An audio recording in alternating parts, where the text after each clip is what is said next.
3 নম্বরে মনে আছে ডাক্তার, দন্ত চিকিৎসক, ইঞ্জিনিয়ার, স্থপতি, আইনজীবী, chartered accountant, cost management accountant, এরকম পেশাজীবী দ্বারা আমরা ৬২টা পে পয়েন্ট, বাংলাদেশে ৬২টা পে পয়েন্ট আমরা সিলেক্ট করেছি আয়কর আইনে। এই ৬২টা পে পয়েন্টে আপনি যে কোনো ধরনের সার্ভিস পেতে গেলে আয়কর রিটার্ন দাখিল করেছেন এটার প্রমাণপত্র সাবমিট করতে হবে, আদারওয়াইজ আপনাকে সার্ভিস দিবে না। সেক্ষেত্রে আপনারা কোনোটা আপনারা হয়তো ফেস করে থাকেন, যেমন আপনি যদি বিএমডিএতে নিবন্ধন নিতে চান তাহলে আপনাকে ওই রিটার্ন সাবমিট করেছেন সেটা প্রমাণ ছাড়া দিবে না, এটা আপনাদের ক্ষেত্রে একই। এরপরে আপনি যদি কোনো হসপিটালের কোনো পারমিশন নিতে যান সিটি কর্পোরেশন বা জেলা পরিষদে, তাহলে সেখানে আপনাকে রিটার্ন সাবমিশনের প্রমাণপত্র দিতে হবে।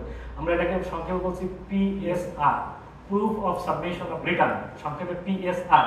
এই পিএসআর যাচাই ছাড়া আপনি যদি সঞ্চয়পত্র কিনতে যান আপনাকে রিটার্ন সাবমিশনের প্রমাণপত্র দাখিল করা ছাড়া সঞ্চয়পত্র বিক্রি করবে না কোনো অথরিটি।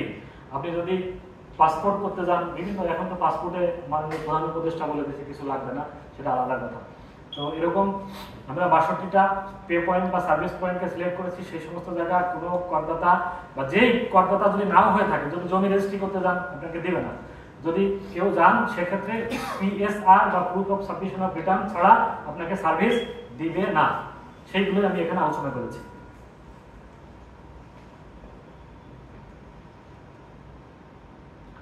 রিটার্ন দাখিলের সময়সীমা, এটি একটি ইম্পর্টেন্ট। রিটার্ন দাখিলের সময়সীমা, রিটার্ন দাখিলের লাস্ট ডেট কবে? ৩০ নভেম্বর কর দিবস, রাইট। এটি এই শব্দটি ইম্পর্টেন্ট, মানে রিটার্ন সাবমিশনের লাস্ট ডেট হচ্ছে যেদিন কর দিবস সেদিন বা তার পূর্বে রিটার্ন দিতে হবে। কবে থেকে? 1 জুলাই থেকে এটা শুরু হয়। 1 জুলাই থেকে নরমালি আয়কর আইনে কর দিবস 30 নভেম্বর, তাহলে 30 নভেম্বরের মধ্যে আপনাকে রিটার্ন জমা দিতে হবে। সরকার প্রজ্ঞাপন দিয়ে বা এসআরও দিয়ে কখনো কখনো এই কর দিবসকে বর্ধিত করে, বলে যে সরকার কর দিবস 30 নভেম্বরের পরিবর্তিতে বৃদ্ধি করে 30 ডিসেম্বর নির্ধারণ করে। তার মানে কি সরকার রিটার্ন দাখিলের সময় বাড়ায় না, বাড়ায় হচ্ছে কর দিবস, কর দিবসকে স্থানান্তর করে আইনের ভাষায়। তাহলে এই কর দিবসের মধ্যে আপনাকে রিটার্ন জমা দিতে হবে। যদি কর দিবসের মধ্যে রিটার্ন জমা দিতে না পারেন তাহলে কি হবে? তিনটা জিনিস হবে। তিনটা জিনিস কি হবে? আপনি স্যালারি থেকে ইনকামের ক্ষেত্রে যে কর মুক্ত আয় ছিল, যেটা কর মুক্ত আয় কি কি ছিল আপনার? চিকিৎসা ভাতা, বাড়ি ভাড়া, নববর্ষ ভাতা, তাই তো? এসব কর মুক্ত আয় ছিল না? এই কর মুক্ত সকল আয় করযোগ্য আয় হয়ে যাবে। তাহলে কি হলো? আপনি যদি কর দিবসের পরে রিটার্ন জমা দেন তাহলে আপনার যত ইনকাম কর মুক্ত ছিল সবগুলো করযোগ্য আয় হয়ে যাবে। এরপরে আপনি একটা রিবেট পান। রিবেট কিসের উপর পান? আপনার যে বিনিয়োগ আছে, ডিপিএফ ফান্ডে বিনিয়োগ, আপনার যদি ডিপিএস করা থাকে, আপনার যদি মেট লাইফ করা থাকে, ইত্যাদি ইত্যাদি বিভিন্ন। এই ডিপিএস এর আমি খাত দেখাবো কোন কোন খাতে বিনিয়োগ করলে রিবেট পাওয়া যায় সেগুলো। রিবেট মানে রেয়ার, এটা একটা টার্ম, আপনারা একটু জেনে রাখেন। তাহলে এই যে রিবেট পাইতেন 30 নভেম্বরের পরে বা কর দিবসের পরে রিটার্ন দিলে রিবেট পাবেন না, তাহলে দুইটা করের বোঝা বাড়বে। থার্ড হচ্ছে এইগুলো কাউন্ট করার পরে আপনার যে ট্যাক্স আসবে কি কি হলো, আপনার করযোগ্য আয়কে, কর মুক্ত আয়কে করযোগ্য আয় করা হলো, রিবেটটাকে ক্যান্সেল করা হলো, করার পরে ট্যাক্সের বোঝা অনেক বেড়ে গেল। এরপরে যে ট্যাক্সটা আসলো সেটার উপর আবার 2% সরল সুদ, সিম্পল ইন্টারেস্ট দিতে হবে। তাহলে তিনটা অতিরিক্ত করের বোঝা আপনার উপরে চাপলো কর দিবসের পরে রিটার্ন জমা দিলে। এইগুলো 3। 4 নম্বরে আরেকটা আছে। 4 নম্বর আরেকটা আছে, আপনি যে তারিখে রিটার্ন জমা দেওয়ার শেষ দিন ছিল তারপরে যতদিন রিটার্ন জমা দেন নাই প্রতিদিনের জন্য উপকার কমিশনার ইচ্ছা করলে 50 টাকা করে জরিমানা করতে পারে। এটা আরো ভয়ঙ্কর, মানে প্রতিদিনের জন্য 50 টাকা করে জরিমানা আরোপ করতে পারে। আমরা নরমালি স্যালারিড করদাতাদের ক্ষেত্রে কখনো এটা করি না, প্র্যাকটিসটা আমাদের নাই। বিজনেস করদাতা বা যারা বড় বড় করদাতা রিটার্ন পরে জমা দিচ্ছে সেই ক্ষেত্রে আমরা জরিমানা করি। স্যালারিড করদাতাদের আপনাদের ভয়ের কোনো কারণে আমরা নরমালি করে থাকি না, কখনো করি না। যদি ওই ব্যক্তিগত রেশারেশি হয় সেটা আলাদা কথা। ওকে, এখন আরেকটা জিনিস জানা আছে, একটা জিনিস জানা সেটা হচ্ছে যে আপনার 30 নভেম্বর বা 30 ডিসেম্বর যদি কর দিবস সেদিন যদি সরকারি ছুটির দিন হয় তাহলে পরবর্তী যে সরকারি কর্মদিবস সেদিন হবে কর দিবস। এখন কেউ এরকম হয়ে থাকতে পারে যে লিয়েনে বা কোথাও আপনি হায়ার ডিগ্রির জন্য দেশের বাইরে গেছেন পড়তে, সেক্ষেত্রে আপনি রিটার্ন কিভাবে জমা দিবেন, আপনার কর দিবস কি হবে? এটার একটা নিয়ম আছে, আমি আপনাদেরকে বলে রাখি যদি আপনারা কখনো যান ওয়ারিং হওয়ার কিছু নাই। 3টা জিনিস তার জন্য প্রযোজ্য। একটা হচ্ছে আপনি যে দেশে গেছেন ওই দেশে যদি বাংলাদেশের এম্বাসি বা হাই কমিশন থাকে আপনি সেখানে রিটার্ন জমা দিয়ে দিবেন, তারা রিটার্ন নিতে বাধ্য এবং তারা রিটার্নটা নিয়ে বাংলাদেশে পাঠিয়ে দেবে। তাহলে এক আপনি ওই দেশের এম্বাসি বা হাই কমিশন যেটাই হোক সেখানে রিটার্ন জমা দিতে পারবেন। 2 আপনি অনলাইনে রিটার্ন জমা দিতে পারবেন। সেই অনলাইন তো গ্লোবাল ভিলেজ, যেহেতু আপনার সিডনির অপেরা হাউসও যা, আবার এই নাঙ্গলকোটের একটা ওই কি বলে একটা গ্রামও তাই না? তাহলে আপনি অনলাইনে যেহেতু দিতে পারছেন, আপনার জন্য অস্ট্রেলিয়া ওই সিডনি যা এখানেও তাই তো? তাহলে অনলাইনে দিতে পারবেন। যদি দুইটা কোনোটাই আপনি অ্যাভেল করতে না পারেন, তাহলে আপনি যেদিন দেশে ফিরবেন, আপনার স্টাডি লিভ শেষে যেদিন দেশে ফিরবেন, দেশে ল্যান্ড করার থেকে 90 দিনের মধ্যে যদি আপনি রিটার্ন জমা দেন, তাহলে এই রিটার্ন আপনি কর দিবসের মধ্যে দিয়েছেন বলে গণ্য হবে। ক্লিয়ার বিষয়টা? তাহলে আপনি যদি 5-6 বছরের রিটার্ন জমা না দেন দেশের বাইরে থাকার কারণে, যেদিন দেশে ল্যান্ড করবেন সেখান থেকে 90 দিনের মধ্যে যদি আপনি ওই 5-6 বছরের রিটার্ন একসাথে জমা দেন, তাহলে কর দিবসের মধ্যে দিয়েছেন বলে গণ্য হবে। তো আমি বলি এই 90 দিনের পেছালে না পড়ে হয় ওই দেশের এম্বাসিতে দিয়ে দেন অথবা অনলাইনে দিয়ে দেন, তাহলে আর ঝামেলা থাকবে না। এই 90 দিন কেমনে পার হয়ে যাবে দেশে এসে আত্মীয় স্বজনের সাথে দেখা করতে, প্লাস ব্যক্তিগত কাজ করতে বুঝতেই পারবেন না। তখন আপনার 6-7 বছরের সব করযোগ্য ইনকাম, কর মুক্ত ইনকাম, করযোগ্য আয় হয়ে যাবে। তখন একটা চরম একটা ট্যাক্সের বোঝা আপনার উপর চেপে পড়বে। রিটার্ন দাখিল না করলে কি হবে সেইগুলো আমি এখন আলোচনা করলাম, এটা আমি স্কিপ করি। তাহলে আয়কর রিটার্নের প্রকারভেদ এটা আলোচনা করার দরকার নাই। আমরা এখন একদম প্র্যাকটিক্যাল সেশনে চলে যাবো, যে কিভাবে কর রেয়াত করতে হবে, কিভাবে ট্যাক্স ক্যালকুলেশন করব, করে এখানে কোনো বোর্ড আছে আচ্ছা, করে সেখান থেকে কিভাবে নিট ট্যাক্স বের করব, রেয়াত দেব, এবং আমি ট্যাক্সটা কিভাবে পেমেন্ট করব, একদম আমরা হাতে কলমে আগামী যে সময়টুকু আছে আমরা এটুকু দেখার চেষ্টা করব। আমাদের আধা ঘন্টার মতো সময় আছে, আমরা 1:10 শেষ করবো। হ্যাঁ প্লিজ।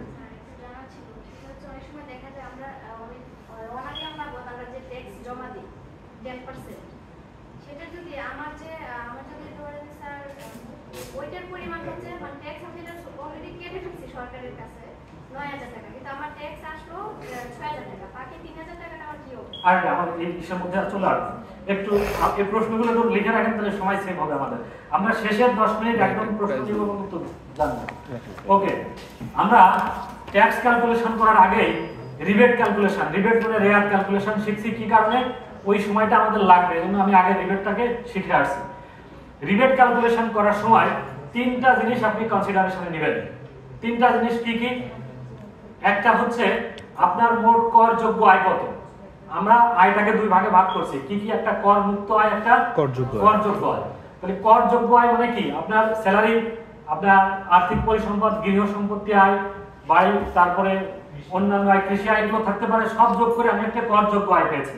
সেগুলো তো আমরা শিখে ফেলছি, যে আমার কৃষি থেকে কত আয় আসবে, আমার প্রফেশন থেকে কত ইনকাম আসবে, স্যালারি থেকে কত আসবে, সেগুলো আমি অ্যাড করছি। করার পর আমার একটা ইনকাম আসছে, সেই ইনকামটা ধরে দিলাম 7 লক্ষ টাকা। এই 7 লক্ষ টাকা হচ্ছে আপনার করযোগ্য আয়। এই করযোগ্য আয়ের 3%, এই করযোগ্য আয়ের 3% আপনি একটি জায়গায় লিখবেন। কঠিন কিছু? ওকে, আমি খুবই সহজে এবং ধরে ধরে আগাচ্ছি। এরপরে আপনি যে বিনিয়োগ করেছিলেন, যে বিনিয়োগ করলে রেয়াত পাওয়া যায়, সেই বিনিয়োগ কি কি? আপনার জিপিএফ ফান্ড, আপনার গ্রুপ ইন্স্যুরেন্স, আপনার ভেরিয়েবল ফান্ড, আপনার মেটলাইফ আলিকো থাকতে পারে, ডিপিএস থাকতে পারে, শেয়ার মার্কেট বিনিয়োগ থাকতে পারে। এই যে বিনিয়োগটা আপনি এই অর্থ বছরে করেছেন, সঞ্চয়পত্র কিনতে পারেন, এই যে বিনিয়োগ করেছেন, এই বিনিয়োগের 15%। আরেকটা জায়গা লিখবেন। তাই কয়টা জিনিস পেলাম? 2টা জিনিস। মোট করযোগ্য আয় 3%, মোট বিনিয়োগের 15%। আমি থার্ড জিনিসে যাবই না, এই দুইটার মধ্যে যেটি কম, মানে মোট করযোগ্য আয়ের 3% আর মোট বিনিয়োগের 15%, দুইটা ফিগার তো আমরা পেলাম। এই দুইটা ফিগারের মধ্যে যে ফিগারটা ছোট, সেটা আপনি রিবেট করবেন। কঠিন কিছু? মানে জলবত্তরণ। ওকে, আর একটা জিনিস বলছে 10 লক্ষ টাকা, এটা সরকার ম্যাক্সিমাম লিমিট দিয়েছে, মানে 10 লক্ষ টাকার বেশি কেউ রিবেট পাবে না। তো আমরা যারা সরকারি চাকরি করি, এত তো রিবেট পাওয়ার আসলে স্কোপ নাই আছে, এই জন্য আমি ওটা কনসিডারেশনে নিলাম না। তাহলে রিবেট ক্যালকুলেশনের সময় আপনারা মোট করযোগ্য আয়ের 3% এবং আপনি যে বিনিয়োগ করেছেন বিনিয়োগের 15%, এই দুটার মধ্যে যেটি কম সেটি রিবেট পাবেন। সহজ। ওকে, এরপরে আমরা নেক্সটে চলে যাব। আর রিবেট মানে আপনার যে ট্যাক্স ক্যালকুলেশন করে যে ট্যাক্স আসবে, সেই ট্যাক্স থেকে রিবেটটা বাদ যাবে। বাদ যাওয়ার পরে হবে গ্রস ট্যাক্স আয়। তারপরে আপনি আবার ট্যাক্স যেটা কেটে দিতে আসবে, এর মধ্যে চলে আসবে, একদম প্র্যাকটিক্যাল সেশনে চলে আসবে। এইটা আমি একদম একটা প্র্যাকটিক্যাল দিয়েছি। দেখেন, এই আফনান কবির, তার করযোগ্য আয় ছিল 7,95,000 টাকা। ঠিক আছে? এই 7,95,000 টাকা আর সে বিনিয়োগ করছে কত, ভবিষ্যৎ তহবিলে একটা বিনিয়োগ আছে তার, কল্যাণ তহবিল গোষ্ঠী বিমা ডিপিএস স্কিমে এসে 60,000 টাকা জমা দিয়েছে, তার টোটাল এই বছরে বিনিয়োগ ছিল 2,31,000 টাকা। তাহলে আমরা যে ফর্মুলাটা শিখলাম 7,95,000 টাকা 3%, আর এই 2,31,000 টাকা 15% 34,000 টাকা, আর ওই যে সরকার ম্যাক্সিমাম লিমিট দিয়েছে 10 টাকা, এই তিনটার মধ্যে কম কোনটা? 23,850 টাকা সে রেয়াত পাবে। Very simple. ওকে, কর দিবসের পরে রিটার্ন দাখিল করলে রেয়াত প্রাপ্য হবে না, এটা তো আমরা আগেই জেনে ফেলেছি। ব্যাস, এখন রেয়াত কোন কোন জায়গায় পাবেন আমরা সেটার একটা তালিকা এখানে দিয়ে রাখছি। সেটা কি কি আছে বিভিন্ন জায়গায়, যেমন আমরা যেগুলো কমনলি করে থাকি জিপিএফ ফান্ডে, যেহেতু আমরা 2 বছর পর সবাই তো জিপিএফ ফান্ডে টাকা কাটানো বাধ্যতামূলক, তার মানে কিছু না থাকলে ওটা পাবেন। গ্রুপ ইন্স্যুরেন্স, বেনিভোলেন্ট ফান্ড, যদি মেট লাইফ আলিগো থাকে বা অন্যান্য জীবন বীমা থাকে, যদি ডিপিএস থাকে, ধরেন আপনি ডিপিএস করেছেন মাসিক 20,000 টাকা করে, তাহলে বছরে কত জমা হয়? 2,40,000। কিন্তু রিবেটের জন্য আপনি সর্বোচ্চ সুবিধা পাবেন 1,20,000 টাকা। এটা আগে 60,000 ছিল, এখন এটাকে 1,20,000 করা হয়েছে। স্টক এক্সচেঞ্জে যদি কোনো বিনিয়োগ থাকে তাকে সেগুলো পাবেন। এরকম আরো বিভিন্ন প্রতিষ্ঠান আছে। আপনি যদি জাকাত ফান্ডে জাকাত দিয়ে থাকেন, সাপোজ এরকম যে আমি কাউকে গ্রামের একটা লোককে জাকাত দিচ্ছি, যেহেতু এটা রেকর্ডেড না, এটা ইনকাম ট্যাক্স ডিপার্টমেন্ট এলাও করবে না। আর যদি আপনি জাকাত ফান্ডে দেন, সরকার অনুমোদিত যে জাকাত ফান্ড আছে সেখানে যদি আপনি জাকাতটা ডোনেট করেন তাহলে সেটার জন্য আপনি রিবেট পাবেন। এরকম একটা তালিকাটা আমার ক্লাসটা কিন্তু এখানে থাকছে, আপনারা প্রয়োজনে নিতে পারবেন, এখান থেকে দেখে নিতে পারবেন যে কোন কোন খাতে বিনিয়োগ করলে আপনি রিবেট পাবেন। এটা তো আসলে গত সরকার আমলে করা, এখানে যে লেখা আছে জাতির পিতার স্মরণে প্রতিষ্ঠিত ইত্যাদি ইত্যাদি বিষয়গুলো এখন ভবিষ্যতে কি হবে ভবিষ্যতে বলে দেবে। মোট আয় পরিকল্পনা, এখন আমরা আয় পরিকল্পনায় চলে আসছি। তাহলে রিবেটটা আমরা মোটামুটি শিখছি রিবেট। ওকে, এখন আমরা আয় দেখব। আয়ের ক্ষেত্রে এরকম একটি স্ল্যাব করা হয়েছে যেটা 24-25 কর বছরের জন্য প্রযোজ্য। এটা প্রতি বছর কম বেশি চেঞ্জ হয়। আমাদের ইন্ডিয়ার ওয়েবসাইটে যেদিন চেঞ্জ হয় সেদিন থেকেই একদম ফার্স্ট একদম আমাদের ডোমেইন পেজে এটাকে আপলোড করা থাকে করদাতাদের সুবিধার্থে। এটা আপনারা সেখান থেকে দেখে নিতে পারেন। এটা বলা হচ্ছে যে এটা পুরুষ করদাতার ক্ষেত্রে করা হয়েছে 3,50,000 টাকা করমুক্ত হয়। করমুক্ত হয় কোনটার করমুক্ত হয় এটা নিয়ে কনফিউশন তৈরি হয়। আপনার তো করমুক্ত হয় আগে দুইটা সেগ্রিগেট হয়ে গেছে, আপনার মূল বেতন এবং উৎসব ভাতাকে করযোগ্য আয় বলছি আমরা, তাই না? আর বাড়ি ভাড়া, চিকিৎসা ভাতা এগুলো তো করমুক্ত হয়, সেগুলো কিন্তু হিসাব থেকে আগেই চলে গেছে। এই যে যে করযোগ্য আয় আমরা নিয়েছি, এই করযোগ্য আয়ের মধ্যে আবার প্রথম 3,50,000 টাকা কোনো ট্যাক্স দেওয়া লাগবে শূন্য। বিষয়টা ক্লিয়ার? ওকে, তাহলে করযোগ্য আয় আমরা যেটা পেলাম সেটারও প্রথম 3,50,000 টাকা শূন্য। এরপরে এরকম একটা স্ল্যাব করা হয়েছে 1 লক্ষ টাকা এত, 4 লক্ষ টাকা এত, এর একটা রেট করা হয়েছে, এটা শুধু জেনে রাখেন। এরপরে মিনিমাম ট্যাক্স, ধরেন কারো ইনকাম এই যে 1 লক্ষ টাকা পর্যন্ত, এটা তো 3.5 লক্ষ টাকা পরে 1 লক্ষ টাকা। একদম আমি প্র্যাকটিক্যালি দেখাবো, একদম প্র্যাকটিক্যালি দেখলে ক্লিয়ার হবে। আমরা ধরেন কারো ইনকাম 3,55,000 টাকা, তাই তো? তাহলে তার 3,55,000 টাকা থেকে 3,50,000 বাদ দিলে থাকে 5,000 টাকা। এই 5,000 টাকার উপরে তার 5% তাহলে কত টাকা ট্যাক্স হয়? খুবই 1,500 টাকা ধরে নিলাম। তাহলে এরকম যদি কারো করযোগ্য আয়ের সীমা অতিক্রম করে তাহলে তাকে যত কম করে আসুক না কেন, ইভেন এরকম হতে পারে যে তার ট্যাক্স আসে 10,000 টাকা আর সে রিবেট পাচ্ছে 12,000 টাকা, তাহলে তার নেগেটিভ হয়ে গেল 2,000 টাকা। এরকম ক্ষেত্রে তাকে মিনিমাম ট্যাক্স দিতে হবে, তাকে মিনিমাম ট্যাক্স। সেই মিনিমাম ট্যাক্সটা কার কত সেটা 3টা ক্যাটাগরাইজ করা হয়েছে। কি কি? যদি ওই করদাতা, যে করদাতা তার মেইন সোর্স অফ ইনকাম যে এলাকায় অবস্থিত সেই এলাকার উপর ভিত্তি করে এটা নির্ধারণ করা হয়েছে। সেটা কি ঢাকা এবং চট্টগ্রাম সিটি কর্পোরেশনের জন্য 5,000 টাকা, মানে আপনি ধরেন আপনি স্যালারি করদাতা, তাহলে আপনার মেইন সোর্স অফ ইনকাম কি? স্যালারি। এই স্যালারি যদি আপনি চট্টগ্রাম এবং ঢাকা উত্তর এবং দক্ষিণ সিটি কর্পোরেশনের মধ্য থেকে ড্র করে থাকেন তাহলে আপনার মিনিমাম ট্যাক্স 5,000। এই সিটি কর্পোরেশন ব্যতীত অন্য কোনো সিটি কর্পোরেশন হলে সেটা কিরকম? কুমিল্লা সিটি কর্পোরেশন হতে পারে, ফলে তো আপনার জন্য 4,000। আর সিটি কর্পোরেশন ব্যতীত অন্য কোনো জেলা বা উপজেলা শহরে হলে 3,000 টাকা। এখন প্রশ্ন আসতে পারে আমি একটি অর্থ বছরে ঢাকায় ছিলাম 6 মাস, কুমিল্লায় ছিলাম 6 মাস, সেক্ষেত্রে কি হবে? সর্বশেষ না, বেশিরভাগ সময় যে কর্মচারী যে জায়গাটা ছিলেন সেই জায়গার জন্য যে রেট প্রযোজ্য সেটা আপনার জন্য প্রযোজ্য হবে। আরেকটা কনফিউশন হতে পারে, সেটা হচ্ছে যে আপনারা মনে করতে পারেন যে আপনি করদাতা, হয়তো আপনি ঢাকার করদাতা, মানে আপনি আপনার ট্যাক্স জোন ঢাকা, কিন্তু আপনি চাকরি করছেন কুমিল্লার একটি উপজেলাতে, তাই না? তো আপনি ধরে নিতে পারেন আমি তো ঢাকার করদাতা, আমার জন্য মনে হয় 5,000 টাকা প্রয়োজন। নো, আপনাকে বলা আছে আপনার মেইন সোর্স অফ ইনকাম যে জায়গায় জেনারেশন হচ্ছে আপনার ট্যাক্স ফাইল দেখানোই থাক না কেন, আপনার ট্রিটমেন্ট হবে আপনি কোন জায়গা থেকে ইনকাম করছেন সেটার উপরে। বিষয়টা ক্লিয়ার? ওকে, তাহলে এটা আমরা শিখলাম যে একটা স্ল্যাব আছে আর আপনার মিনিমাম ট্যাক্স কত হবে সেটা শিখলাম। ওকে, এরপরে আসি আমরা এই ফাহিম রেজা। এই ফাহিম রেজা আমরা ট্যাক্স ক্যালকুলেশনটা একদম প্র্যাকটিক্যালি একটু দেখব।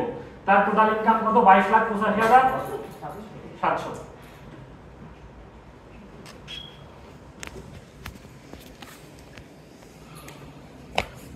ফাহিম রেজা নাম শুনে তো মনে হচ্ছে ছেলে কথা জি স্যার। নাকি? ওকে, তাহলে আমরা এটা যদি একটা আকার দেওয়া হতো ফাহিম রেজা তাহলে বিষয়টা ভিন্ন হয়ে যাবে। আমরা তাহলে ফাহিম রেজাই করব, আমরা লেডিদেরকে একটু সম্মান করি। তাহলে আমরা এটা যদি ফাহিম রেজা হতো তার কর মুক্ত আয় সীমা কত? 4 লাখ টাকা। তাহলে কত থাকে? 18,85,700। তার মানে এটা তার করযোগ্য আয় ছিল 22,85,700। সেখান থেকে প্রথমত 4 লক্ষ টাকা আয়ের উপর কোনো ট্যাক্স নেই, যেটা বাদ দেওয়া হলো। এরপরে কি আছে? 1 লাখ টাকা এট দ্য রেট 5%। কত? 5,000 টাকা স্যার। 5,000 টাকা। এটা বের করলে থাকে 17,85,000। এরপরে 4 লাখ 10%। এটা বলছে এট দ্য রেট 10%, 40,000। 40,000 টাকা, তাই তো? তাহলে কত থাকে? 13,85,700। এরপরে 5 লাখের জন্য 15%। 5 লাখ 15%। এই 5 লাখ কত পার্সেন্ট থেকে? 75,000 টাকা।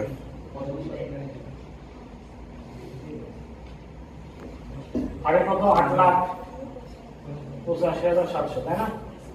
এরপরে আবার 5 লাখ, তাই না?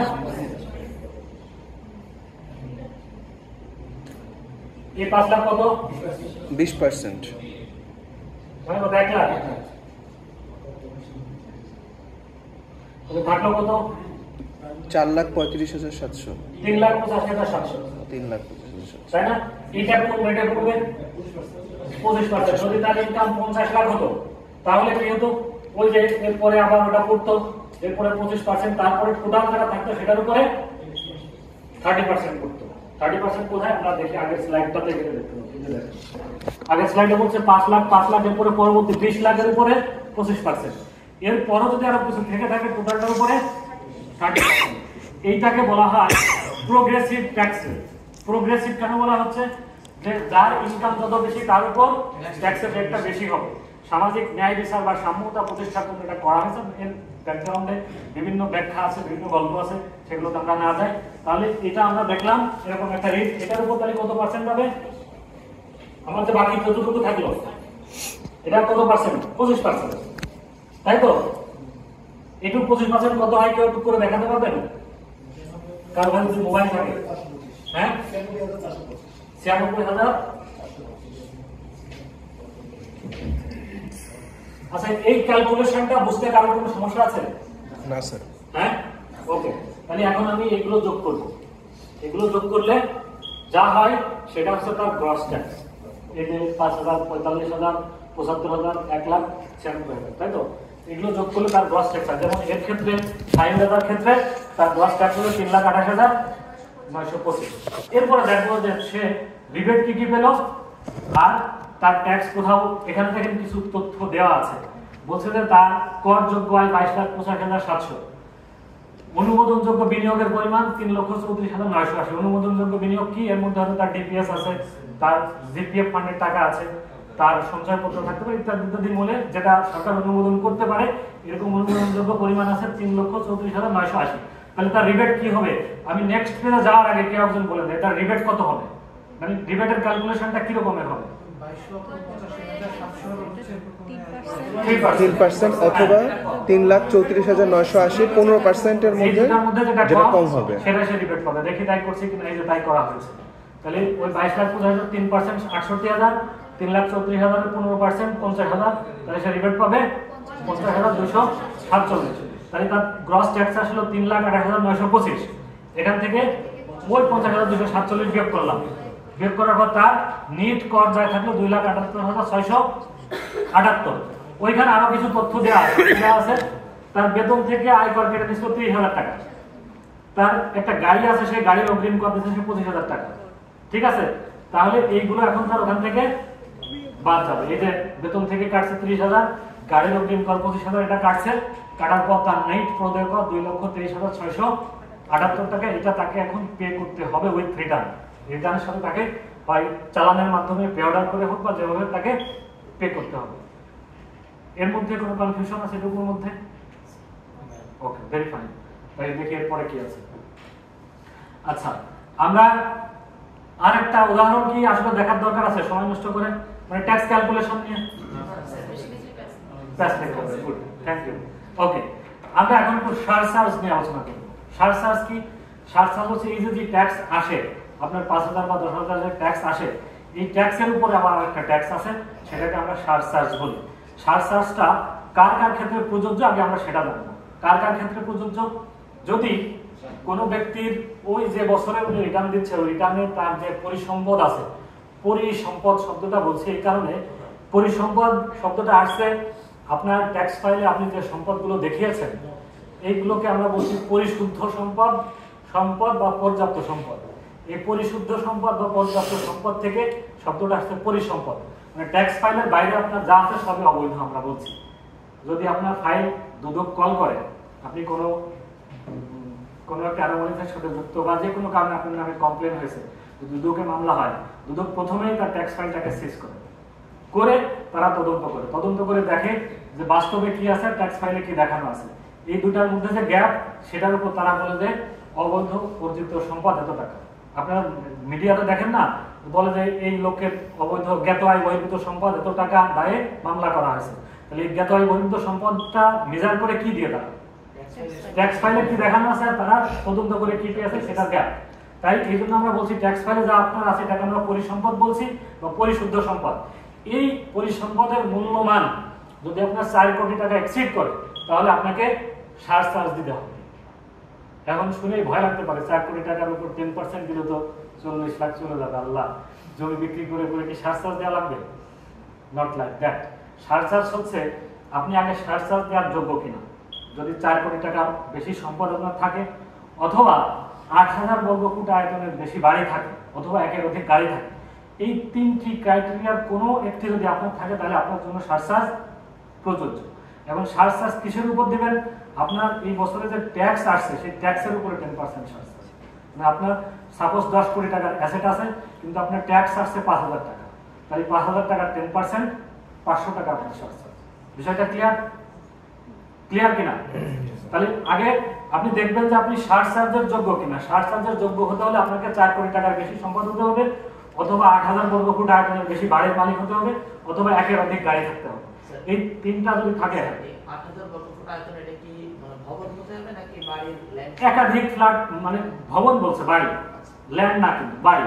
আপনার বাড়ির ল্যান্ড তো প্রত্যেকের অনেকেরই 8,000 বেশি বর্গ ফুট হয়ে যাবে। নিজের নামে যদি একের অধিক মোটর গাড়ি, মানে একজনের ধরেন 2টা প্রাইভেট কার আছে, থাকলে আপনাকে সারচার্জ দিতে না। মোটর গাড়ির সংজ্ঞা দেওয়া আছে, মোটর গাড়ির মধ্যে কি কি গাড়ি বোঝাইছে সেটা সংজ্ঞা দেওয়া আছে। এটা অবশ্যই 4 হুইলার হতে হবে। হ্যাঁ, ওকে।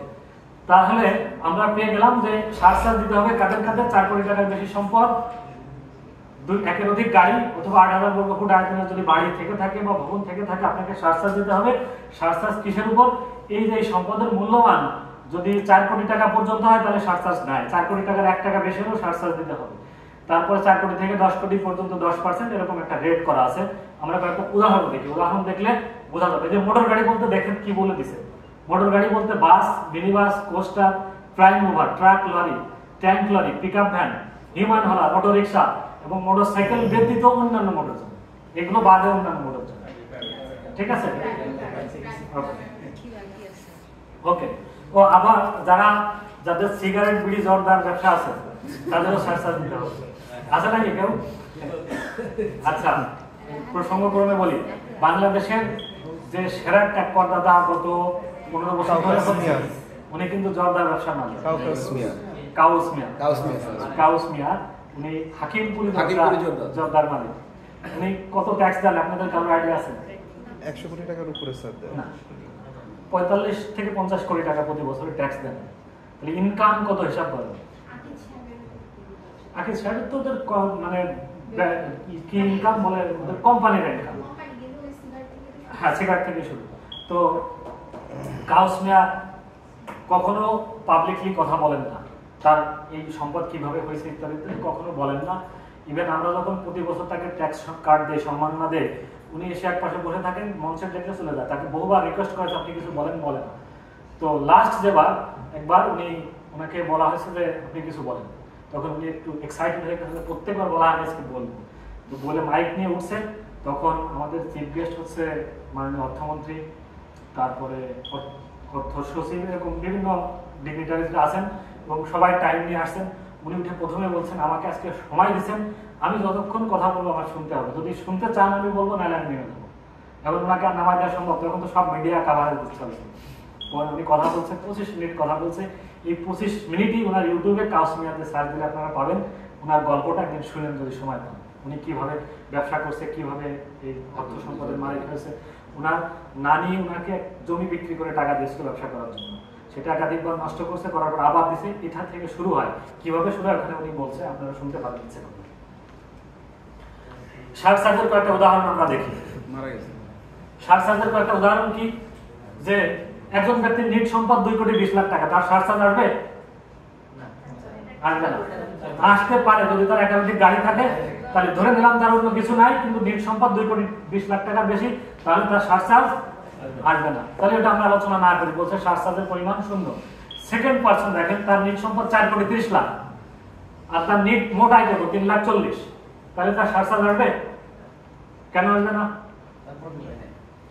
তার যদিও নেট সম্পদ 4 কোটির উপরে, কিন্তু তার মোট আয় 3 লাখ 40, 3 লাখ 40 টাকা, 3 লাখ 40 হাজার টাকা যদি কামাই, তো ট্যাক্স নাই। 3 লাখ 50 নাহলে তো ট্যাক্স আসছে না। তাহলে ট্যাক্স যদি না আসে, তাহলে তার ওই নেট সম্পদ 4 কোটি 30 হলেও তাকে শার্ট সার্জ দিতে হচ্ছে না। ক্লিয়ার? আরেকটা উদাহরণ দেখি, এটা 4 কোটি 30 টাকা নেট সম্পদ, তার মোট আয় 6 লাখ 50, এই 6 লাখ 50 এর মধ্যে ট্যাক্স আসে 25,000, তাহলে তাকে শার্ট সার্জ দিতে হবে 10%, 2500 টাকা। তাহলে তার ট্যাক্স কত হবে? 27,500। 27,500। এই হচ্ছে শার্ট সার্জের হিসাব। এটা গেল শার্ট সার্জ। এরপরে তার একটা দিছে, এটাও আমরা দেখে নিন। এরপরে আরেকটা ট্যাক্স আসে, এটাকে বলা হচ্ছে পরিবেশ শার্ট সার্জ। কোথাও কোথাও বলা আছে এনভায়রনমেন্টাল শার্ট সার্জ, কোথাও কোথাও বলা হয় কার্বন ট্যাক্স, কোথাও কোথাও বলা হয় সুপার ট্যাক্স। মানে বিভিন্ন দেশে এটা বিভিন্ন নামে আছে। মূলত এই ট্যাক্সটা করা হয়েছে কার্বন এমিশনকে ডিসকারেজ করার জন্য। যদি কারোর একের অধিক গাড়ি থাকে, তাহলে সে তো শার্ট সার্জ দিচ্ছে, তার অতিরিক্ত তাকে এই এনভায়রনমেন্টাল শার্ট সার্জ বা কার্বন ট্যাক্স দিতে হবে।